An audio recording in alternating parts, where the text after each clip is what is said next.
Everyone, welcome to our channel. और ये video हमारे क्वेश्चन सीरीज़ का फर्स्ट वीडियो है और इसी तरह की क्वेश्चन सीरीज़ अब नेक्स्ट आती रहेंगी। तो सबसे पहले हम है ना मेमोरी ड्राइंग से स्टार्ट करेंगे और उसमें भी सबसे पहला क्वेश्चन है 1 पॉइंट पर्सपेक्टिव में एक बेडरूम ड्रॉ करना। ये एक बहुत ही बेसिक बेडरूम ड्रॉ करके बताऊंगी मैं आपको, ताकि आपको पता चले कि 1 पॉइंट पर्सपेक्टिव के लिए मैपिंग कैसे करनी है, ड्राइंग कैसे करनी है, लाइंस कैसे बनानी है। ठीक है, तो इन सब के लिए सबसे पहले मैं क्या करूँगी, एक छोटा सा थंबनेल बना लेती हूँ जहाँ पे है ना मुझे एक 1 पॉइंट पर्सपेक्टिव के लिए आपको क्या करना होगा कि एक है ना फ्लैट सरफेस बनाना होता है सबसे पहले। तो उसके बाद आपको इस तरह से स्लांट लाइंस देनी होती है। अगर आप थोड़ा प्रॉपरली अगर इसको थोड़ा देखेंगे तो ये आपके रूम का ना एक दीवार है और ये वाला फिर उसका साइड वॉल, ये सीलिंग और ये फ्लोर। ठीक है, इतना समझ आया। तो अब इसको है ना मैं थोड़ा लार्जर स्केल पे बना के बताती हूँ। और है ना हमको तो क्या, ये बहुत ही बेसिक ड्राइंग है। अगर ये वाला तरीका आपको समझ आ गया तो मतलब आप कहीं से भी अगर कोई इनसाइड ऑफ रूम का कोई ड्राइंग आया जो आपको 1 पॉइंट पर्सपेक्टिव में बनाना हुआ तो इसी मैपिंग से आप बहुत इजीली बना सकते हैं। ठीक है,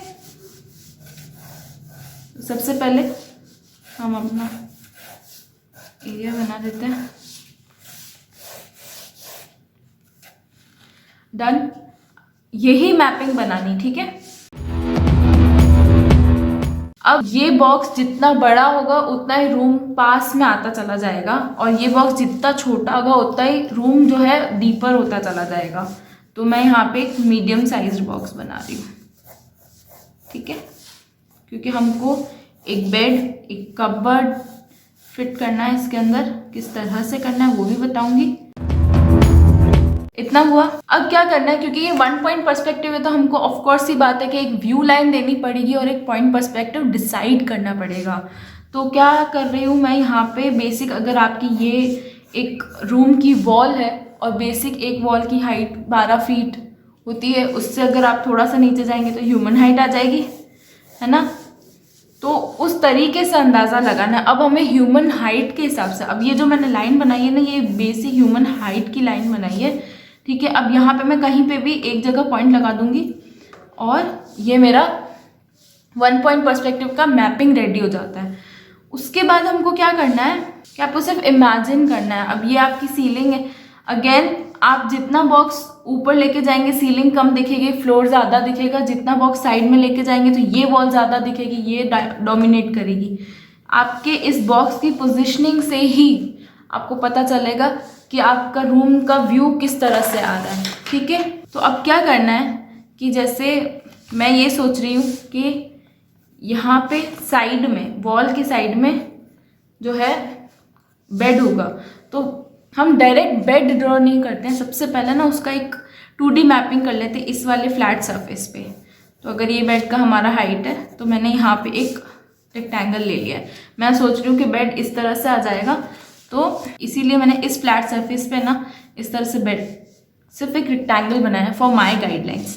ठीक है, अब अगर इसी को मुझे इस तरह से एक्सटेंड करना है तो मैं क्या करूँगी, ये मेरा पॉइंट है एंड तो अभी इस तरह से इस पॉइंट से एक गाइडलाइन ड्रॉ कर दूंगी मैं।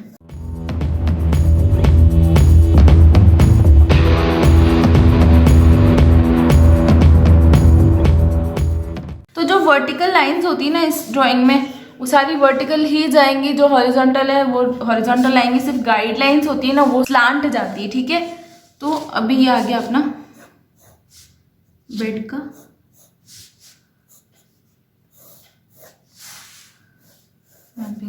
अगर मैं इसमें से अननेसेसरी लाइंस अगर निकाल दूं तो आपको यहाँ पे ये एक 3D जो है क्यूबॉइड नजर आएगा। ठीक है,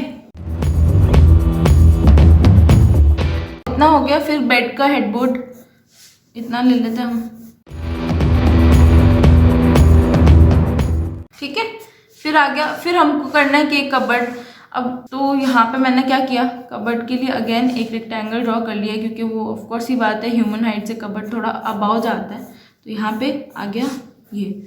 अब अगर मुझे इसको 3D करना है तो ये देखो ऐसे।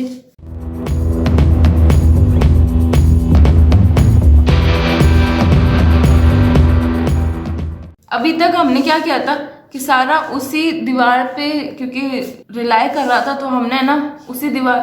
तो नेक्स्ट क्या आ रहा है कि अगर मुझे ये तो सारा हमने ऑब्जेक्ट, वो ऑब्जेक्ट बनाया जो उस दीवार के चिपके हुए हैं, ठीक है। अगर फिर मुझे एक छोटा सा टेबल यहाँ पे देना हो, है ना, जो कि यहाँ पे, तो भी मैं क्या करूँगी यहाँ पे उस टेबल, क्योंकि अगर आप यहाँ पे उसका हाइट डिसाइड नहीं करेंगे तो वो यहाँ पे नहीं आएगा सही।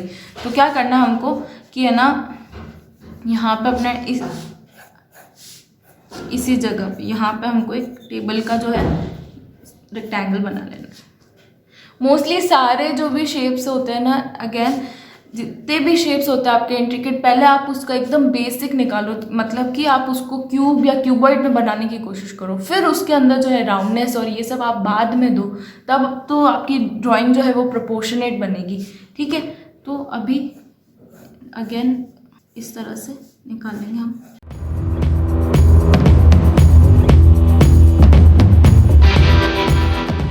अब अगर इस ड्राइंग को आपको थोड़ा सा ध्यान से देखना है, मैं पहले ही इसमें राउंडनेस दे देती हूँ। जैसे अगर मुझे यहाँ पे पिलोज देना है,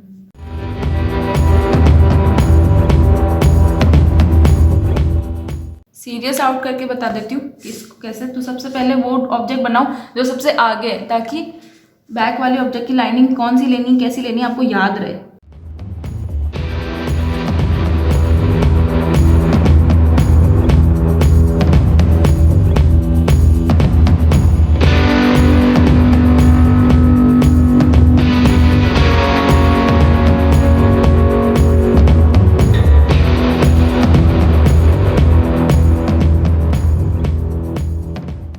यही अगर मुझे इसी ड्राइंग में ना यहाँ पे एक गेट ऐड करना है, तो मैं क्या करूँगी कि है ना स्ट्रेट लाइंस लगाऊंगी पहले यहाँ पे, ठीक है।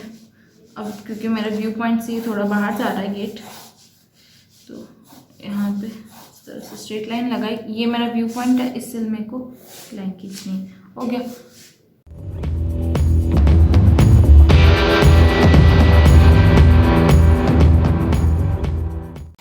So thank you for watching this video.